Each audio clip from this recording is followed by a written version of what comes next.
Hey, everybody. Welcome to the Love Baxter Podcast, where we talk about all things pet end of life. I'm Adam Greenbaum, the founder of Love Baxter. I created this platform after the love of my life, my soul dog Baxter, passed away in October of 2024. I went online to find resources and I found nothing. I found myself with no resources, no information, no ashes, no memorials, no nothing. We were so caught off guard. And I don't ever want anyone to go through that again. Today, I have one of my new favorite people that I've met recently, Joanne Wetzel. She is I mean, you're a photographer, focus a lot on pets. I'll let you do your intro, but your work just blew me away. I wish I lived near you and knew you when Baxter was passing away because that would have been perfect. So I appreciate you being here. Yeah, love talking about all things dogs, so super excited. I'm Joanne Wetzel, like you said. I'm based in Raleigh, North Carolina, and I specialize in vibrant pet portraiture, say that 5 times fast, for brands, pets, and their people. And I do have a specialization in end of life pet photography as well, which we'll obviously talk a little bit more about. Yeah, I mean, I'm a hobbyist photographer. I had a Canon Mark IV for years. It was just too much to lug around. I took it to Hawaii and we went hiking with it and I had it around my neck. And then the next day, my entire chest was like black and blue.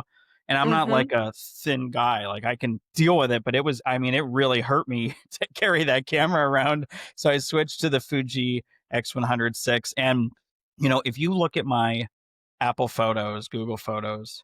There's 21,000 of them, and like 17,000 are my dogs and our cat. Whoa, Yeah, that's a it lot. is my life. Now, of course, I go to your website, 5freedomsphotography.com, and the photos are like a different level. So I asked you to be on here because we cover all things. We cover health related stuff, end of life, euthanasia, cremation.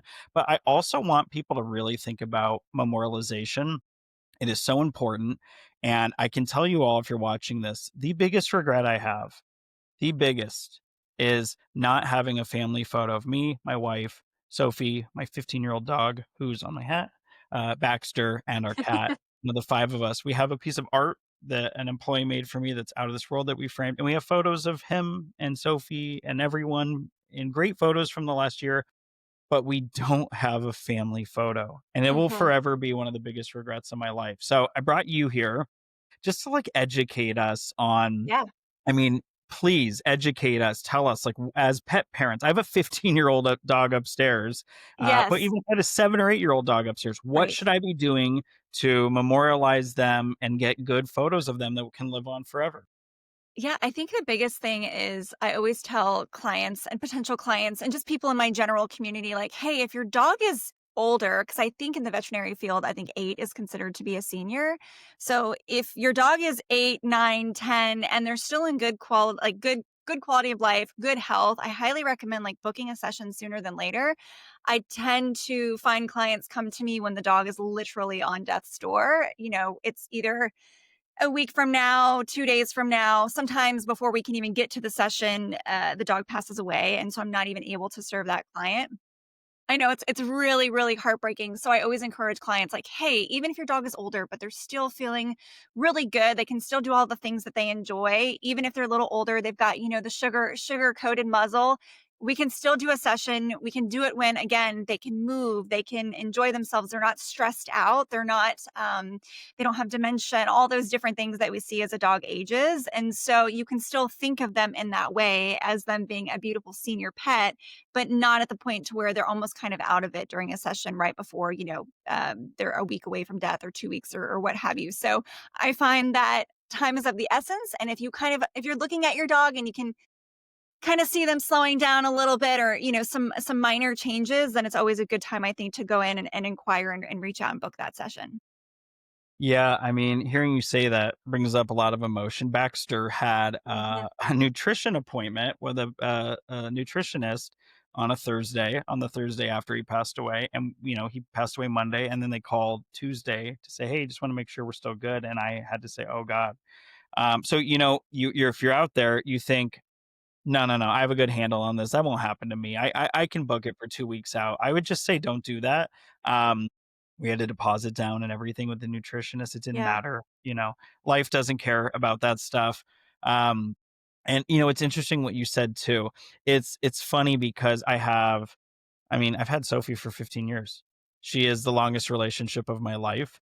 And I have, if it's so every day, especially with I get like Facebook, Instagram memories, and it's like I see a picture I posted of her 14 years ago, and now she's got a white face and she's got some white hair. So it's kind of cool seeing the progression and seeing that. But yeah, I'm with you. And to answer the question about senior pets and what age is a dog a senior, yeah, for I have Boston Terriers. For a Boston Terrier, 8, 9 years old, they're a senior. But if you've got a big dog, you're out there and you have a Golden Retriever, Great Dane, German Shepherd, 7 years old, that's a senior. Yes. And honestly, it might be Yes. more like 6.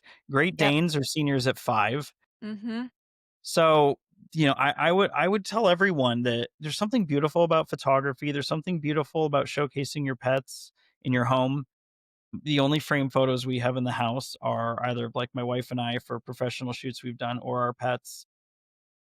Yeah, I mean, it will forever be one of my biggest regrets. It's just not having a family photo of all of us and doing that. So you made the comment that people typically get to you when it's too late. And I want everyone to understand this. Uh, on another episode, we talked to in-home euthanasia vets. We've talked to the head of the IOPC, which is the Association for Crematories and Cemeteries. We hear that from everyone. Yeah. Everyone.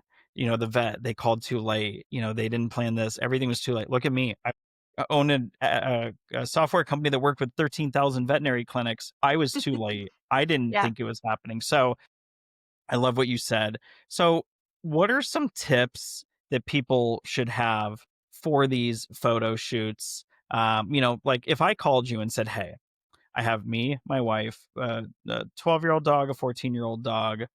Obviously we have a cat. Getting her outside would have been tough. So let's just talk about the dogs for a Yes. second. But if we had the four Yeah. of us, what tips would you give us?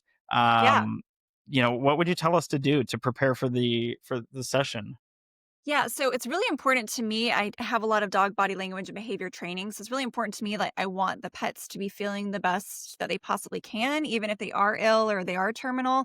So typically we will do this session at a location that's really sentimental to the pet parent. So that's usually in the pet's home, but not always. Sometimes the dogs are still relatively mobile. And so we'll choose like a really beautiful park or something, but I tell them to let the dog rest most of the day, especially if the animal's a little bit more lethargic or if they're sleeping a lot more or something like that.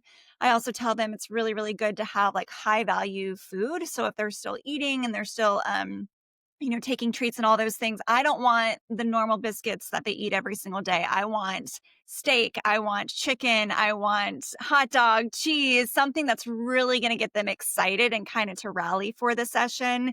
And then I tell them to really not have any expectations, that I'm going to allow the dog or dogs, older dogs, to lead the session. And I actually had a session last year where the dog he was relatively ill and he also was very immobile. And so he pretty much just laid down the entire session. And so I had the pet parents kind of moving around him.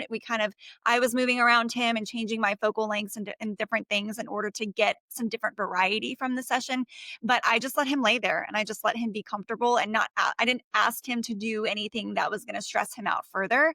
So have no expectations, lots of treats, let them sleep, break out any toys or anything that they really love. So if they have a fun spot in the home where they like to sunbathe or a bed that they, really cherish and will sleep on regularly. Again, a favorite toy. I mean, all those different things we take into consideration throughout the session. And those are some things that I make sure kind of in my mental shot list of like, okay, we want to catch X, Y, and Z. And sometimes if the client is kind of facing anticipatory grief and they're already in that stage where like they know that the end is very, very soon, I don't necessarily try to push them into any particular resources, but I do just say, I try to empathize and show compassion with them because I have lost 2 of my pups as well, and I have gone through the euthanasia process and everything and had a dog that was sick with cancer, so I get it, I've been in that place, so just trying to support them, even if it just means they just wanna talk about their pet, not expect like, not trying to push off my story on them, but allowing them to just come to me and try to serving them the best way that I can as an expert, so those are just a few things I think I would say would be sort of to prepare for the process. I'm sure there are other things, but those are the ones that come to mind. I love what you said about the high value food and treats, the steak and the chicken, because, I want, and the whole time you're talking, I'm just picturing Sophie upstairs. And Sophie, who is, coming up on 15 and a half, which is just unbelievable. I'm going to knock on wood here. She has trained us at this point. It's like she has food toppers. She eats two different things. She eats like a rice and turkey thing, but we also make her either fresh turkey or fresh cod. And then she eats kibble, but only if we sprinkle the specific dehydrated cod on top of it. And it's funny, she will literally sit there, look at the food, look back at you, and be like, we both know where this is heading. Just give me the Yes, food and I'll eat. exactly. So, yeah, to get her to do that, yeah, I love that. And I was like picturing Sophie and Baxter and like what I would have needed to do, like to bring Mhm. food wise, as you were saying all of those things. But I think that's really good, getting them rested. And it's like, let me ask you this question: if you could speak honestly Mhm. to every pet parent before their session, and just give them one tip about anything, how they dress themselves, how they showed up emotionally, how they conducted themselves. What would be the one thing you wish you could just plant incept into everyone's heads before their session? Like the one thing, and you get to incept it to, the maybe 20 billion people that will watch this video on YouTube. Who knows? I would honestly say to manage your own stress. I know that's probably surprising, but I find that a lot of times when, again, if it's end of life, the pet parents are feeling rather emotional. And so sometimes they're feeling a little stressed because, again, they don't know how the session is going to go. They kind of have in their mind, they have these expectations.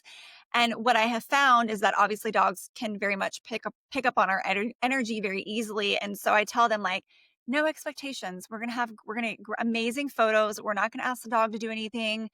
Everyone take a collective deep breath because when you're feeling anxious and stressed, our dog is feeling that. And if they're already feeling unwell, it's just gonna tire them out faster. And the photos are not gonna be as joyful and as sweet because I'm gonna be able to tell that the dog is feeling stressed. So I would say, and that's both for end of life pet photography and also just for like general client sessions. Don't be stressed. I know it's a lot dealing with pets, but, like, that is my literal job is to get the dogs to engage with me, get them having fun and opening up, and so if you can just breathe and take a second, take a beat, and just know that we're gonna get some amazing images and manage your stress, then it's gonna be just golden from there, for sure. Yeah, I love that. And it's like when you walk into someone's house and they have like a big frame picture of their pets, you're like, okay, these are cool people. These are the Yes. best kind of people. Now I suffer from severe OCD perfectionism.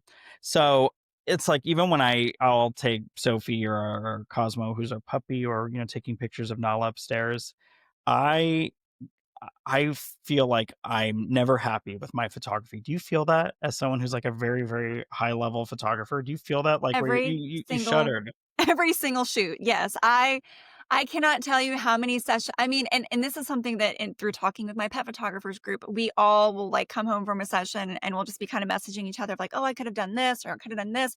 But again, we're working with pets, so I'm also too a little bit of a perfectionist. It's something that I've been working on letting go because I'm also working with sentient creatures who do whatever they want to do, and so I have to just be like, "Okay, the dog's leading this session. I have an idea. I have a shot list. I want to put the lighting here. Like, I want to do it all these different ways. But ultimately, what the pet parent is looking for is just some really amazing images of their dog. They don't care that the composition isn't perfect. They don't care that maybe the focus landed on the nose and not the eye. They don't care that the light is like off to the side and not in the back. Like they're looking at it from like the love of their dog, and I'm looking at it from the artist's perspective. So, absolutely, yes, hands down. And I think every artist feel that way because again, if it's end of life pet photography, I can't redo it. There's no making like there's no going back. and having like, hey, let's try again. So I really truly put my heart and soul into those sessions because I know that there's just there's no do-overs. Yeah, I mean, I completely agree, and like I said, it's like I will go take photos, and then I'll be looking at them in Lightroom, and my wife will peek over my shoulder and say, "Oh my god, that's amazing." I'm like, "It is horrible." It is, and I'm like, and I do that for every photo. I can't imagine doing this professionally. And I started out as a web designer. It was the same thing. Like I found myself sitting there looking at a button, call to action button on a header on a page, and I would be like Mhm. messing with the rounded edges and like 26. No, not round enough. Let's go 42. No, it's too rounded. Let's go 35. So yeah, I hear you on that. Yeah, I mean, I love this conversation. Like I said, it just brings up so much. I can hear Sophie like tapping around upstairs, and you know, I just really want people to understand, and obviously this is just coming from me, who built this site and who loves photography and loves my pets. Like what you said, there is no going back. Mhm. So, I think it's important to get ahead of this. Don't wait until your pet is lethargic or not walking as well. Just because you're doing an end of life shoot doesn't mean they're dying next week. And this is something that I'm working really hard with vets. I want everyone to understand, when your dog, let's just use the average dog, 50 pounds or less, when they're 8 or 9, they're seniors. Sophie's upstairs. She is 15, almost 15 and a half, and she's lived with Cushing's for a couple of years. Baxter was 12 and a half. It's not like, he was a 5-year-old that passed away. You don't have to wait for the end to do things like clay paw prints. You don't have to wait to do things, like one of the things we've been talking about recently is getting like a canvas and letting Sophie walk in ink and just like walk around and do all that kind of stupid stuff. So I love that you've been saying that, because I just don't think people should wait till the end. As I was telling you before, before we started recording here, who am I to say that? Sophie's almost 15 and a half upstairs, and I've kind of put it off.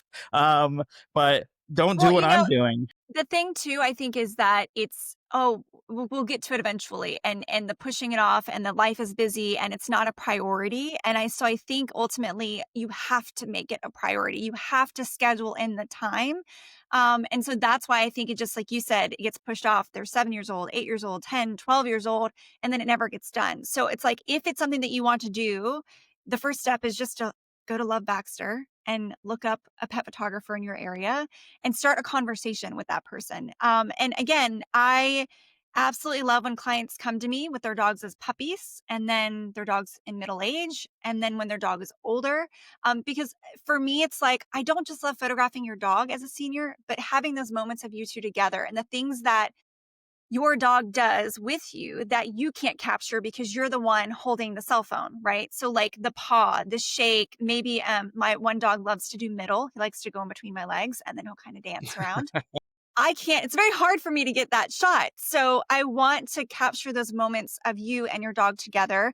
And we get like the standard family portrait where everyone's happy, smiling, looking at the camera. But then there's ways that we incorporate the pet parent into the session where they're a part of it, and it's more relaxed, it's more casual. They're blurred out, they're walking, they're smiling, they're snuggling, they're, all the different things, or they're just playing. Like I have some cool shots where a pet parent is just throwing a ball and they're kind of blurred out in the background, but the dog is chasing and running and catching the ball. And that's something that they would normally do together. So all that to say, a very long-winded way to say that, like, you have to make the time to do it. It's never just going to happen organically. And if it's something that you value photography and imagery.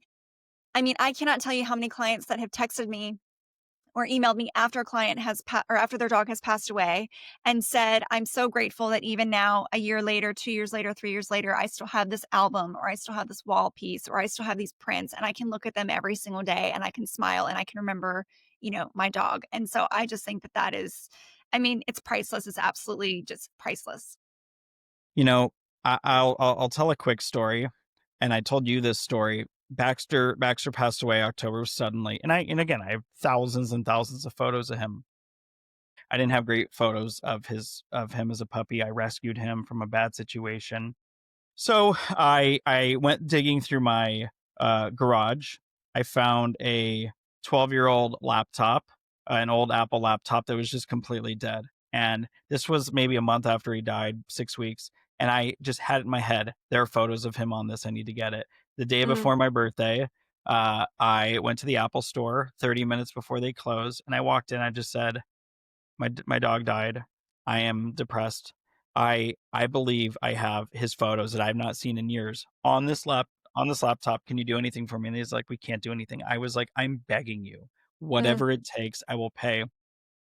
And this guy at the Apple Genius Bar took it back, took it apart, came back with some reader, plugged in the hard drive, and I had my other laptop, and he was able to give me the photos. And I opened it up and like had tears in my eyes in this yeah. Apple store because it was like all these pictures of Baxter. Now they were like shot on the oldest, cheapest like Sony Yeah. Coolpix and like Right, iPhone right. 2. It was Yes. like horrible, but looking at those photos was probably no joke, you all. Like, we're shooting this almost 10 months after he passed away.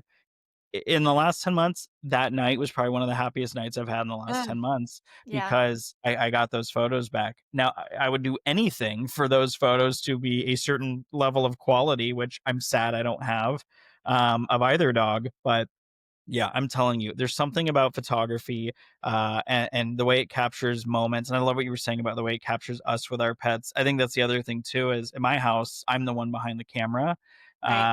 so there's so many great photos of my wife and Baxter, my wife, and the puppy, my wife, and Sophie. There's very few of me, which is fine.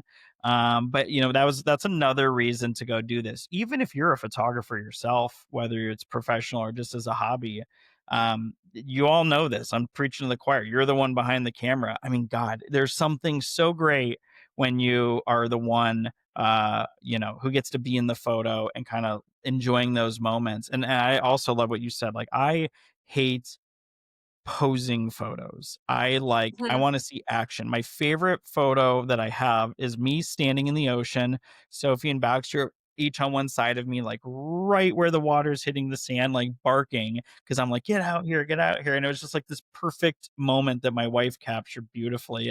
But yeah, you don't get a lot of those in life. So I don't know. I think one of the things that we should do as pet parents, I'm saying my wife and I, but I hope everyone watching this is, find a pet photographer like Joanne in your area. Like she said, go to lovebaxter.com. We have a directory.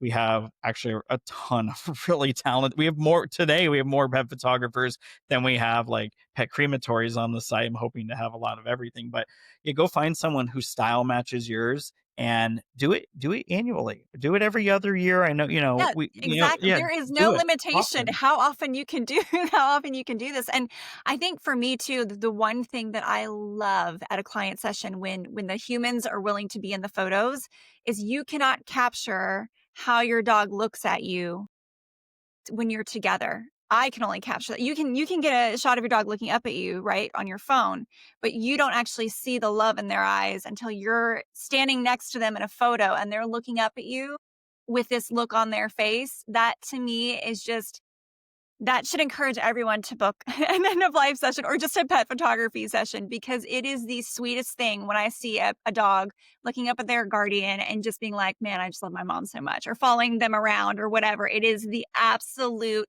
sweetest thing. And again, I keep calling it timeless and priceless because it is. And you'll look at those photos and you'll just be like, yeah, it'll just make you smile every single day, and it'll just be worth its weight in gold. I mean, it's as you can tell, I really love what I do, and I'm really passionate about it.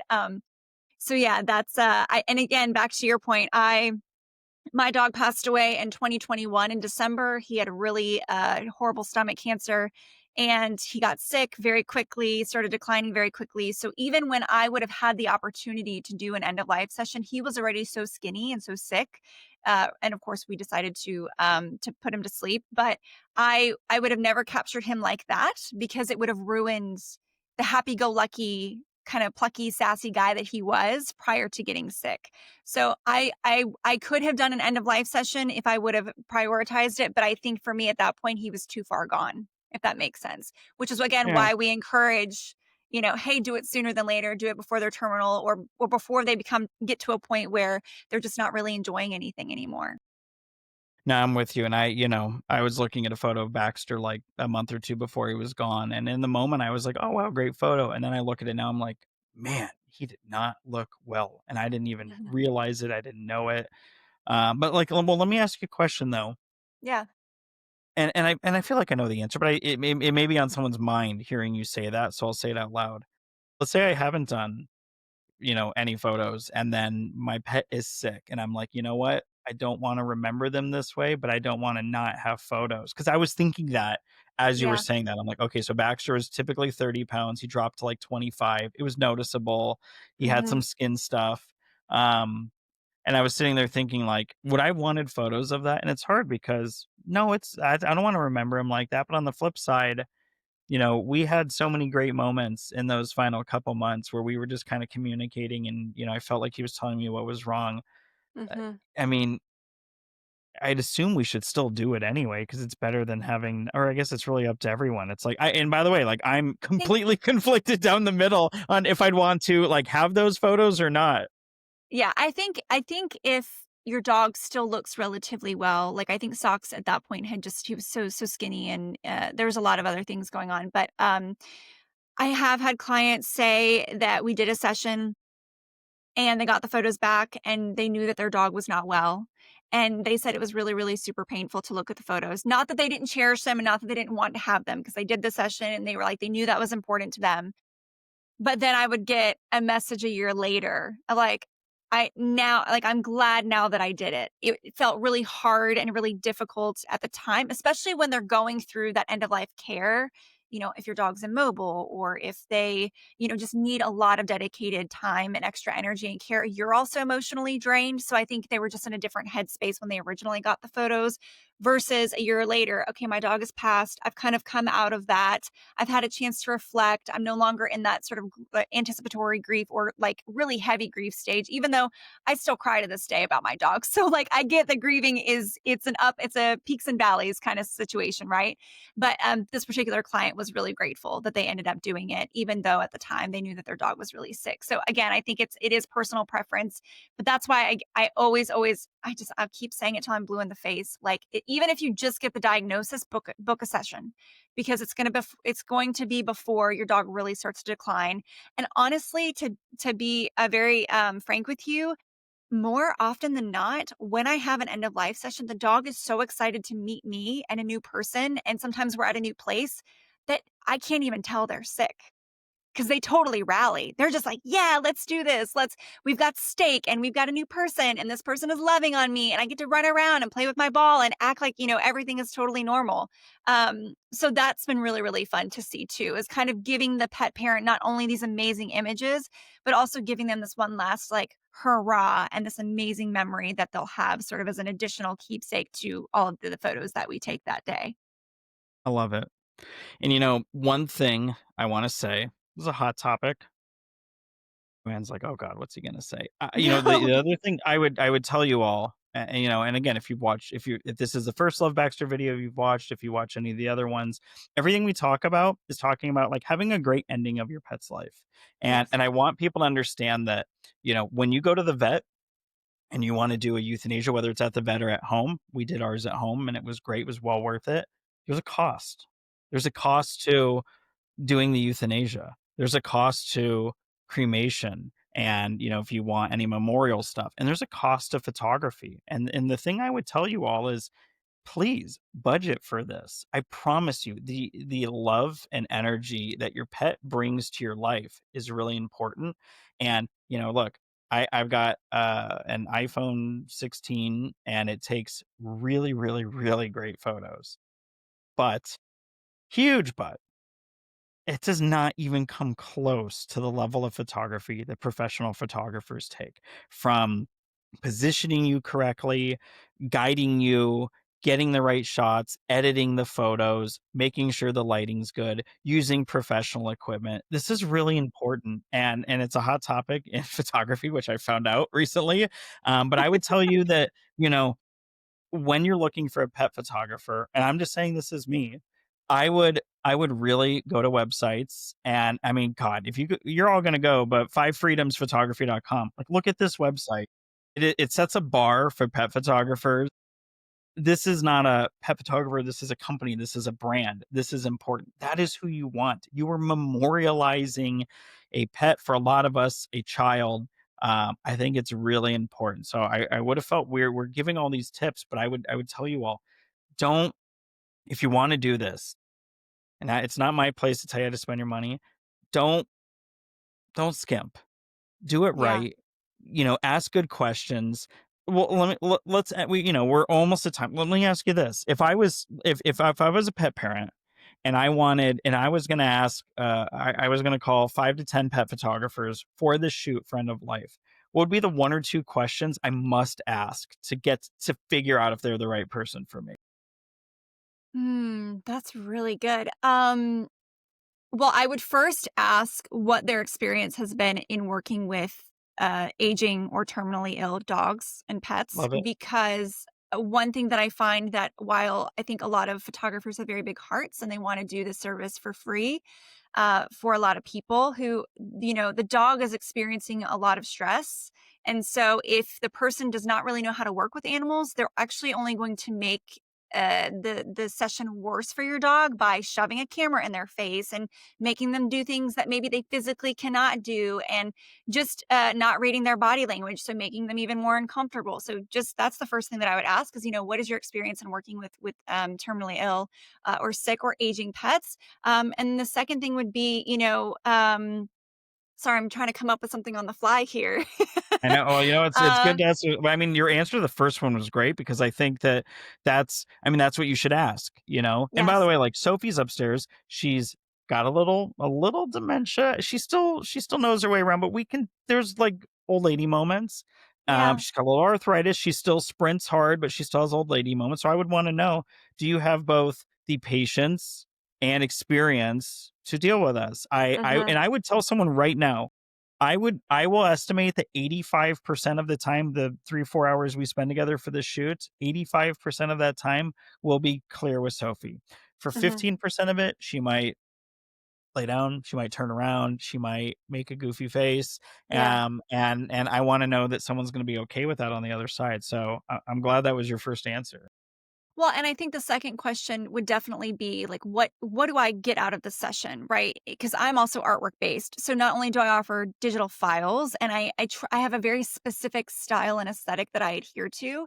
So when clients are working with me, we're generally at like golden hour, and we've got beautiful sunshine in the background, and it's sort of warmer tones, and special sweet moments, and then also clients will get a certain number of digitals that are included with their session, and then on top of that, they can purchase more. So I think the other thing is definitely kind of better understanding, because I've seen this happen a lot with the end of life pet photography field, is that people will say, well, I didn't know what I was getting out of the session, especially if it's lower cost or free.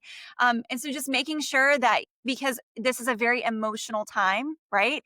And when things don't go the way that we expect them to or that we anticipate them to, then emotions go even higher. And then there's like discord between the photographer and the pet parent. So I definitely just make sure you're very clear on what is included and what you're getting from the session as well, and that's just going to help make it a more joyful and stress-free experience for everybody involved. I love it.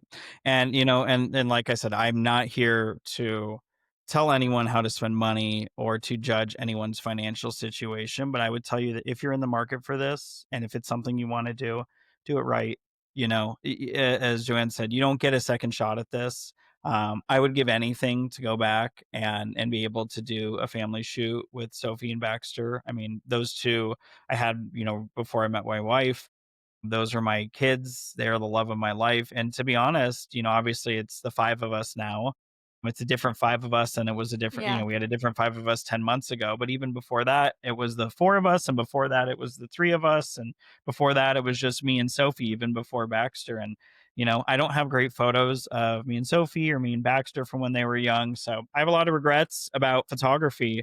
So, yeah, we'll put some information in the show notes, but Joanne, I can't thank you enough for being here, giving us tips and hopefully helping people think about this process and the importance of getting really beautiful photos done before we have to say goodbye. I think it's just really important. So, can you let everyone know how they can find you online? Yes, you've already mentioned my website, 5freedoms with an S, photography.com, and I am literally on all of the social channels at 5freedoms photography as well. I love it. And after you've done going through her website, booking booking flights out there and scheduling, getting your pets out there.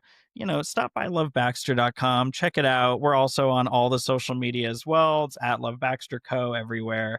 Come say hi. We post tips on senior pets, grief, end of life, pet euthanasia. We have experts like Joanne on. Again, thank you so much for being here. And if you're watching, we're here thinking about you. And if you're planning end of life photography, I'm sorry you're going through that, but hopefully you get great photos. So thanks again, Joanne. That's right. Thank you so much.